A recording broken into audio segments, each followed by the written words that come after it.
Hi, my name is Kat. Good morning, and today I'm going to do part 2 of my November wrap-up and my December TBR shelf. I didn't read very many books in the second half of November, but hopefully in December I can get on with reading more. So, the first book I read, or the first third of a book that I read, depending on how you want to categorize it, was the Tommy Trilogy by Trillin, and this is actually 3 of his books put into one book. So it's got American Fried, Alice Let's Eat, and Third Helpings, and it's basically a journalist goes around America to write about how people eat. It is the granddaddy of food journalism as we know it today. Before Trillin, people used to basically only write about fancy restaurants, specifically fancy French restaurants, and he changed that by going around and talking about diners and hot dog stands and pizza parlors. It's really good. I finished the first book, American Fried, but for some reason didn't have the time to get to the rest of it, so hopefully I can do that in December. The second book I read was Six of Crows by Leigh Bardugo. If you are on YouTube, BookTube at all, you'll definitely have seen this. It is about a boy named Kazbrecker and the gang of people he assembles. It's got magic in it, it's got espionage. It's very, very good. I loved it so much, I picked up the next book pretty much immediately, which I will talk about in a little bit.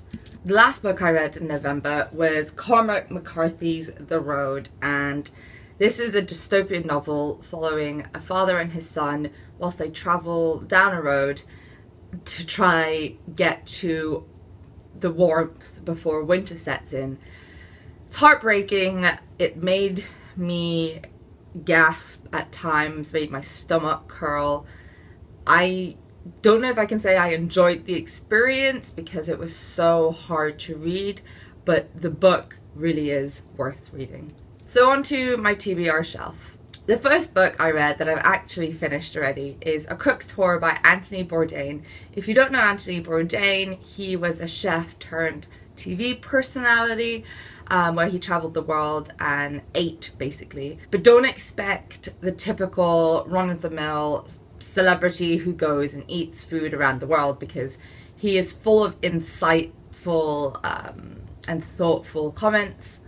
He is gruff and grumpy, but also very sensitive to different cultures and trying new things. He writes so well, and I really just want to get my hands on his first book now, Kitchen Confidential, which is about life and the underbelly of the cooking profession and how he basically became a professional cook. So the book I am currently reading is Kirsten Hanna's The Nightingale. I'm only about 50 pages in, enjoying it so far. Seems to be about France during World War II and the story of 2 sisters who lead very different lives and are very different people, and how they cope with the war respectively. After that I have Leigh Bardugo's Crooked Kingdom, and this is the second part of the duology after Six of Crows. Like I said, as soon as I finished Six of Crows, I basically rushed to get this. Really excited to read it. Kind of sad that I've managed somehow to tear a little bit, but oh well. I want to savor this so much, and I'm going to have to be very, very careful with how quickly I read this. The next book is one that has been on my TBR shelf for a while, but for whatever reason it's taken me an age to get to. Sometimes there's a time and a place for the right book, and I read the first book, Oryx and Crake, in the perfect time and place for me. The Year of the Flood has yet to find a perfect time and place for me. That is not to say anything negative about the book. It's the second part of a series about a dystopian future where genetic modification maybe has been taken a little bit far and shit has happened in the world and people are just trying to cope. I've liked what I've read so far, I just haven't been able to get stuck in, so hopefully in December I can. The next book I want to talk about is this one, The Almost Nearly Perfect People, Behind the Myth of the Scandinavian Utopia by Michael Booth. Now, the concept of the Danish I don't know how to pronounce this. It's spelled Hygge. I want to say Hygge or Hygge. Really kind of intrigued me. It's the idea of finding comfort, I think, in coziness and warmth.